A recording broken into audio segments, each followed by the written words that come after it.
Breaking news, Raider Nation.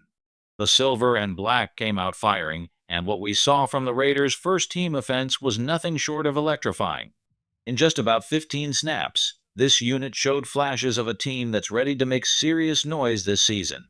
Right from the jump, Geno Smith wasted no time proving he's not afraid to air it out. Against the 49ers, he ripped a 28-yard strike to rookie sensation Brock Bowers. And this wasn't just a routine throw, it was a quarterback trusting his playmaker in a tight matchup. That's something Raider fans haven't seen consistently in years. A QB who isn't scared to give his guys a chance to win those 50-50 balls. And trust me, Bowers isn't just any playmaker. He's the kind of talent who can tilt the field in an instant. Before we dive deeper into the latest plays and breakdowns, make sure to subscribe to the channel, drop a like, and hit that bell icon so you never miss a Raiders update. Alright, let's get back to it, because this offense deserves your attention. On that opening drive, the offensive line deserves a ton of credit too.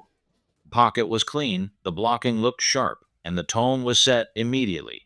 Dylan Parham and Jordan Meredith teamed up for a crushing double team that opened things up beautifully. The very next snap, running back Ashton Jeanty showed off exactly why fans are excited about him: vision, patience, and that smooth jump cut ability to make defenders whiff in the open field. Sure, not every block was perfect. Meredith let one slip that could have turned a good gain into a massive one, but the foundation is clearly there. The Raiders' front five created space, and Jeanty took full advantage, showing he's not just a body in the backfield, but a difference maker who can punish defenses. On that run play, the difference between good and great was all about one block. If Jordan Meredith had just driven his man further outside, or at least positioned himself inside, there was a wide-open lane waiting to explode for 20 yards. Instead, it's a solid 5-yard pickup, but Raider Nation knows how one small detail can flip the whole script of a drive. What's fascinating is how the rest of the line actually handled their assignments. Kolton Miller had a reach block on his linebacker, and when that defender tried to cut inside, it wasn't a problem. Miller adjusted beautifully. That's the kind of awareness that makes him one of the most reliable anchors up front. And Dylan Parham? Textbook reach block, locking up his man and keeping the lane clean. It's frustrating because with everyone else executing, just one missed block kept a good play from becoming a highlight reel run. Then came 2nd and 5, and this time it was on the passing game. Smith dropped back and let it rip. Now, at first glance, some might point a finger at Geno, but watching closely, it's clear Dante Thornton turned his head too early. Instead of driving hard through his route, he slowed down just enough by looking back, and that tiny hesitation killed the timing. If he stays in stride, that ball drops perfectly into his hands. Timing, trust, and chemistry, it's all part of the growing process between quarterback and receiver. Even so, the offensive line once again rose to the occasion. Kolton Miller completely shut down a young, hungry defensive lineman who tried to test him on the edge. Inside, Parham and Meredith worked a double team that held firm. It's the kind of protection that gives your quarterback confidence to keep attacking downfield. And honestly, if Thornton and Geno can sync up, those plays won't just be close calls, they'll be daggers against opposing defenses.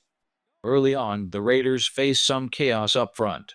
At first glance, it almost looked like the right side of the line got caught in a spin cycle, maybe expecting a stunt or some kind of defensive game. Number 47 jumped inside while a safety came on a blitz, and for a moment it looked like trouble.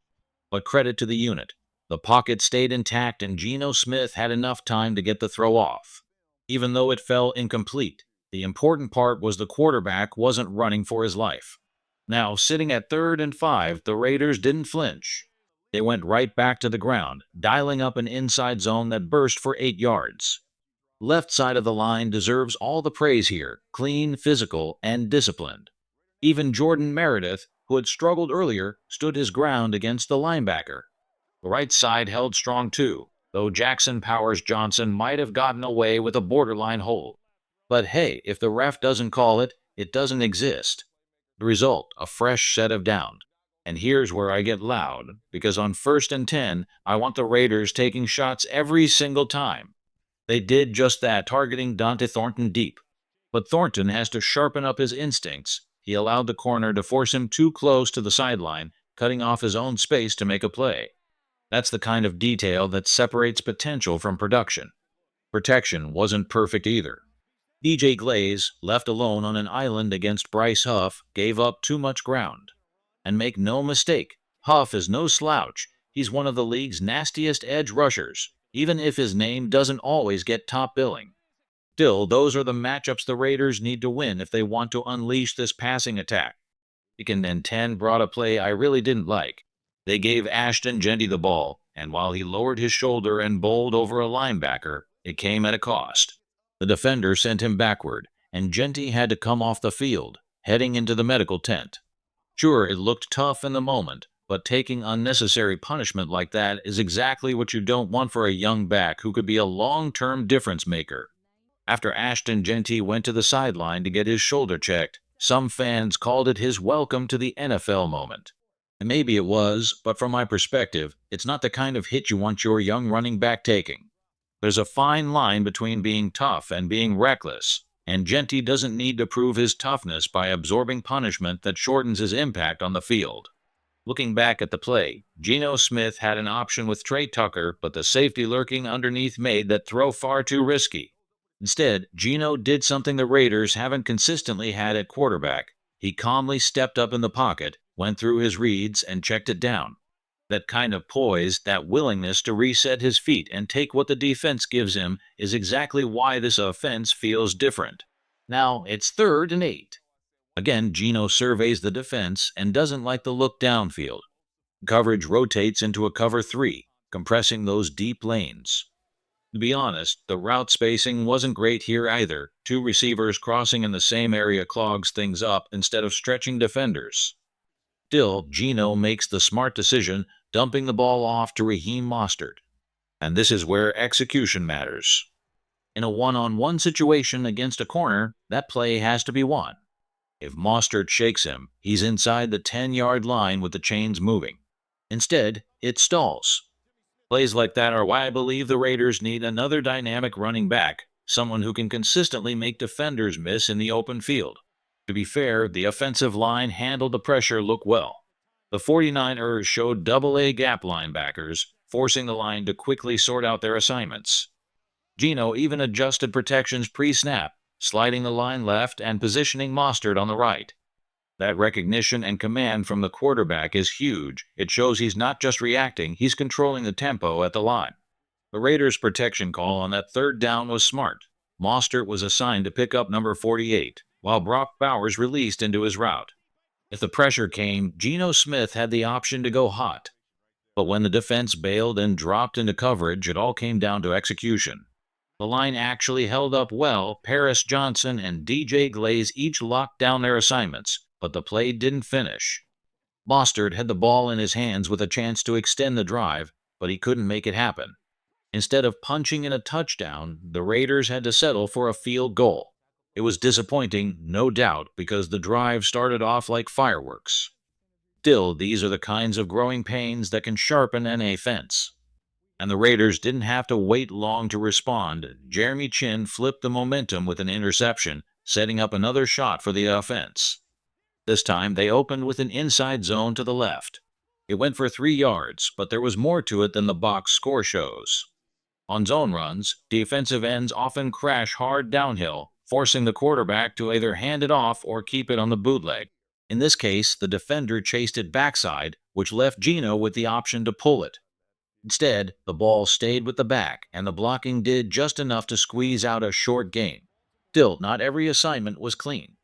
DJ Glaze, in particular, couldn't quite cut off the 3 technique on the snap. That's the kind of detail that separates 3 yards from a chunk run. These are the areas where Glaze needs to keep refining his game, getting stronger, quicker, and more consistent at sealing his man. But here's where it gets exciting. On the very next series, the Raiders adjusted. They used a receiver on a flat route to hold the backside defensive end, keeping him honest and buying time for the run to develop. That little wrinkle changed everything and set the stage for the play that broke the drive wide open. This time, the defensive end played it differently. Instead of crashing down recklessly like on the previous snap, he hesitated, eyes glued on Jakobi Meyers in case it was a bootleg or a cut block. That hesitation alone changed the play. On the earlier run, Bryce Huff had blown it up by attacking downhill. But now, with the end frozen for just a split second, Ashton Jeanty had daylight. And Jeanty didn't waste it. He hit the lane like a freight train, lowering his pads and running through defenders with the kind of power that makes coaches grin. That physical edge is what makes him so dangerous. He's not just slipping tackles, he's punishing defenders who try to square him up. The offensive line deserves plenty of credit here too. Jordan Meredith was the spark on this snap. Matched against a 2-eye technique, his defender tried to fight across the face to keep leverage in the A-gap. Instead of forcing the reach, Meredith just drove him out of the play completely, clearing space and letting Jeanty read it naturally. That single block opened the door. On the backside, Colton Miller and Dylan Parham executed their reach blocks with precision. Miller, in particular, has always been one of the league's best at sealing off defenders on the backside of zone runs, and he did it again here. DJ Glaze isn't as polished in that area yet, but he still managed to wall off his man enough to keep the lane clean. It wasn't a dominant push, but it was effective. His defender never got free. And when the line creates that kind of structure, movement inside, seals on the backside, everything else falls into place. Jeanty read the flow, planted, and turned what could have been a routine snap into another statement run. All it takes is one key block, and suddenly the entire play opens up. On this next sequence, the Raiders went back to the same look we've already seen, Jakobi Meyers breaking into the flat. But here's the wrinkle. Instead of using it as just a decoy like the last two plays, the ball actually goes his way this time. Same action, same setup, but a different result. That's the genius of layering plays: outside zone on one snap, play action bootleg on the next, then a bootleg screen to Meyers. Keep showing defenses the same picture until they start guessing wrong. Then came a more physical call, straight power football to the left. You could see Jordan Meredith and Dylan Parham communicating pre-snap, pointing things out, making sure everyone was on the same page. That's what you want to see up front. Linemen diagnosing what could happen before the ball is even snapped. But here's the twist: execution didn't quite match the communication. Parham missed his man, and that one lapse changed everything. If he picks up that linebacker, we're talking about a 20-yard run. Instead, the play stalls. It's a reminder of how thin the margin is in the NFL. One block, one assignment missed, and a drive can flip. Still, not everything was negative. Colton Miller delivered a clinic-worthy down block, collapsing the defensive lineman lined up across from him. That's the kind of veteran presence that keeps a run game alive. But in football, it only takes one weak link to unravel the whole chain, and on this snap, it was Parham's. Colton Miller once again showed why he's the anchor of this line. On this snap, he didn't just block his man, he erased him.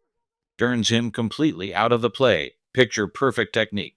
The design was for Ashton Jeanty to cut inside, working off Jackson Powers Johnson's block, but Jeanty trusted his instincts and bounced it outside. Even with Dylan Parham missing his assignment, Jeanty still managed to squeeze 3 yards out of it. Not flashy, but it set up a manageable second down. Then came 3rd and 3, a crucial down if you want to keep drives alive. The Raiders dialed up what looked like mesh, but adjusted perfectly to the coverage.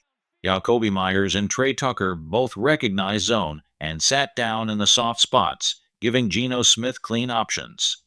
He hit Tucker, but honestly, he could have hit either guy. That's heads-up football, receivers reading the defense, not just running routes blindly. Move the chains, keep the drive alive. That's the formula. Of course, not every battle was easy. Rookie DJ Glaze drew one of the toughest matchups all night in Bryce Huff. Earlier, he had lost a couple of reps, but this one showed growth. Huff tried to bait him, starting inside, then snapping back outside with a nasty cross chop. It's a classic move from a seasoned pass rusher, and Glaze bit just enough to give ground. But here's the key: he didn't fold. He recovered, stayed in the fight, and kept Geno clean. That's what you want to see from a young lineman: mistakes, sure, but the ability to correct them mid-play. And overall, the offensive line held its own. Drive after drive, they gave their quarterback a pocket and kept the offense on schedule. For a unit that many didn't expect much from, they showed real promise. Now don't get it twisted. This wasn't just a bunch of backups out there. You had guys like Alec Gibson, Alfred Collins, and Bryce Huff on the field. Those are legit players, and the Raiders' offense still held its ground against them. And then came one of the prettiest throws of the night. Geno Smith drops back and drops a dime to Michael Mayer. Two defenders draped all over him, tight coverage, and Geno just layers the ball perfectly, high away from trouble, right where only Mayer can get it. That's trust. That's quarterback to tight end chemistry starting to build. Up front, Colton Miller once again showed why he's elite. Defender tried to set him up with a cross chop, but Miller adjusted, anchored, and locked him down. The rest of the line, Parham, Meredith, JPJ, and even rookie DJ Glaze, all held firm. When your big men up front are in sync like that, the offense has room to breathe. Then we got to the goal line sequence. First down from the 1, it gets messy. DJ Glaze gets driven backward, the push just isn't there, and the defense stuffs it. That's goal line football, ugly and brutal. But on second down, Ashton Jeanty makes it right. Quick jump cut, bursts outside, and finds daylight. Touchdown Raiders. That drive was the perfect snapshot of this offense. Resilience, adjustment, and playmakers finishing the job. And if they keep stacking performances like this, don't be surprised when the Raiders become one of the more explosive scoring teams this season.